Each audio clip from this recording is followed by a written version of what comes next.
اور تیسرا حصہ وہی ذرنی، جیسا کہ سورہ مزمل میں بھی ہم دیکھ چکے، سورہ نور میں بھی دیکھ چکے، وَذَرْنِي وَمَنْ خَلَقْتُ وَحِيدًا، چھوڑیے مجھ کو اور اس کو جس کو میں نے بنایا ہے اکلوتا، اکیلا۔ اس کے بارے میں اجماع ہے کہ یہ آیات جو ہیں ولید بن مغیرہ کے لیے نازل ہوئی۔ بڑی جائیدادیں تھیں اس کی دونوں شہروں میں، قریتین عظیم جو ایک مکہ اور ایک طائف ٹوین سٹیز تھی، اور اس کی جائیداد، اس کے باغات، پیسے بہت، اللہ نے اولاد بہت دی تھی، خود یہ اکلوتا تھا اپنے ماں باپ کا، وحیدہ بنایا میں نے اسے، اکیلا تھا وہ، وجعلت له مالا ممدودا، اور اسے میں نے بہت سا مال دے دیا جو پھیلا ہوا مال ہے، شہروں کے اندر جائیداد ہے بکھری ہوئی ہے، وبنین شہودا، اور بیٹے میں نے دیے اسے جو اس کے نگاہوں کے سامنے رہتے ہیں۔ یہ بھی کسی شخص کی توانگری اور مرفہ الحالی کی علامت ہے کہ بیٹے اس کی نگاہوں کے سامنے ہوں، وہ ایکسپورٹ نہ ہو گئے ہوں امریکہ اور یورپ، معلوم ہوا کہ وہ تو گئے ہوئے ہیں بیٹے، ان کو دیکھنے کو بھی آنکھیں ترستی ہیں، سمجھے آپ، وہ تو پھر معلوم ہوا کہ کوئی بڑی ہی پتلی حالت ہے۔ شہودا، بیٹے سامنے موجود ہیں۔ وَمَهَّدتُّ لَهُ تَمْهِيدًا، میں نے اس کے لیے خوب بستر بچھا دیا تھا، خوب تمہید کی تھی۔ ثُمَّ يَطْمَعُ أَنْ أَزِيدَ، پھر وہ چاہتا ہے کہ میں اور بھی دوں اسے، کلا، بس اب نہیں۔ إِنَّهُ كَانَ لِآيَاتِنَا عَنِيدًا، یقیناً وہ ہماری آیات کا مخالف اور دشمن بن گیا۔ وہ یہ تھا کہ ذہین بھی بہت تھا یہ شخص، اور یہ محسوس کرتا تھا کہ جو وہ محمد کہہ رہے ہیں ٹھیک ہے، لیکن یہ کہ یہ ساری میری جائیدادیں، میرے رشتے، میری دوستیاں، میری چودراہٹ، اس سب کا رسک میں کیسے لے لوں؟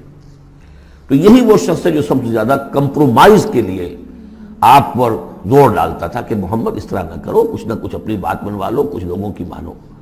یہ جو رفت پڑ رہی ہے، a house divided amongst itself can not stand, قریش جو ہیں آپس میں تقسیم ہو جائیں گے تو پھر ہماری حیثیت کیا رہے گی؟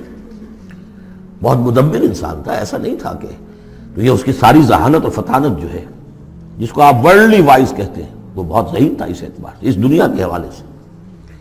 اور وہی شخص تھا، تو اس کا معاملہ یہ ہوا کہ ایک مرتبہ یہ کہیں گفتگو ہو رہی تھی بیٹھ کر چوپال میں کہ کیا کہیں ہم میں سے کوئی کہتا ہے یہ جادوگر ہے، کوئی کہتا ہے یہ شاعر ہے، باہر سے لوگ آتے ہیں، وہ جب سنتے ہیں مختلف قول تو وہ پریشان ہو جاتے ہیں، وہ سمجھتے ہیں کہ یہ خود پریشان ہے، جب یہ مختلف الخیال ہیں تو چلو میں خود جا کے اس شخص سے مل کر دیکھوں وہ کیا ہے۔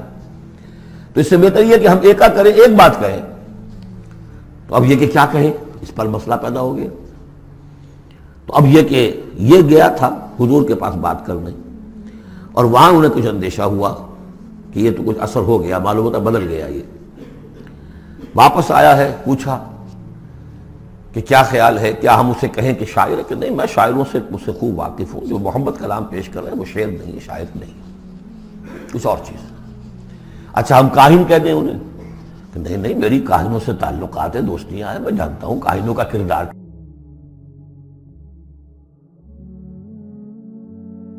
بھی لگ جائے، یہ کرتا ہے دو ٹوک بات، تو پھر کیا کہیں؟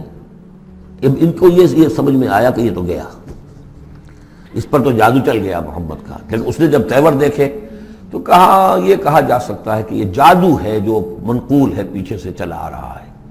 اب یہ جو اس کی گفتگو میں جو اس کی رد و قدا ہوئی ہوگی، ضمیر نے ملامت کی، کچھ نے ضمیر کو دبایا، کچھ اپنی مصلحتوں کو سامنے رکھ کر جو بات، اس کا ایک نقشہ کھینچا گیا ہے یہاں، فصاحت و بلاغت کی انتہا ہے۔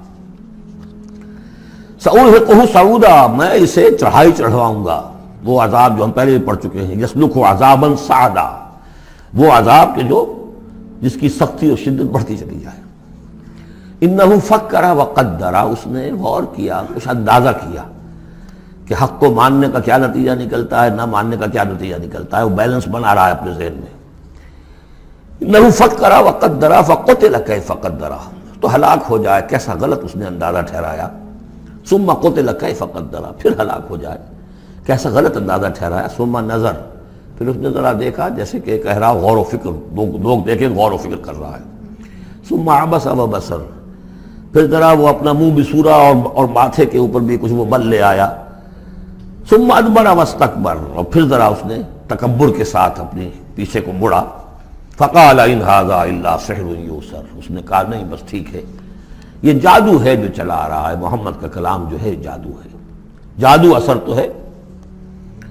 ان ھذا الا قول البشر، لیکن ہے بہرحال یہ انسانی کلام، یہ جو محمد کا دعویٰ ہے کہ یہ اللہ کا کلام ہے، یہ نہیں۔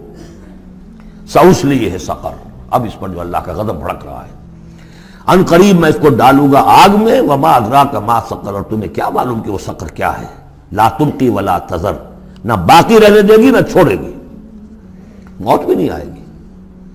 لواحۃ للبشر، انسان کی کھال کو جھلس ڈالے گی، علیہا 19، اور اس پر 19 ہیں داروغہ، سرہنگ 19۔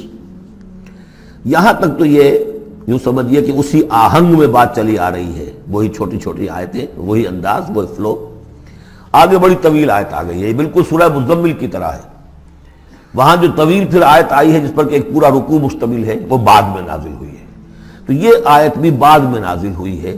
لوگوں نے کہا ہوگا یہ 19 کیا کچھ تماشا بنا لیا لوگوں نے، اچھا بھائی 19 ہی فرشتے صرف وہاں، تو کوئی ڈر کی بات نہیں ہے۔ کسی نے کہا 10 کو تو میں نبٹ لوں گا، باقی کا تم بندوبست کر لینا، 19 ہی ہے نا، تو ایسی کون سی بڑی تعداد ہے۔ تو یہ جو استہزاء کا موضوع بنایا، اس پر یہ آیت اتری، وما جعلنا اصحاب النار الا ملائکہ، اور یہ جہنم کے جو داروغہ ہیں ہم نے وہ فرشتوں کو بنایا ہے، وہ انسان نہیں ہے جو تم یہ ایک ایک آدمی 10 کو سنبھال لے گا۔ وما جعلنا عدتهم الا فتنة للذین کفروا، یہ تعداد جو ہم نے تمہیں بتا دی ہے ان کی، وہ صرف اس لیے کہ کافروں کے لیے ایک جانچ ہو جائے، پرکھ ہو جائے۔ لیستیقن الذین اوتوا الکتاب، تاکہ اوتوا الکتاب جنہیں کتاب دی گئی تھی انہیں یقین آ جائے۔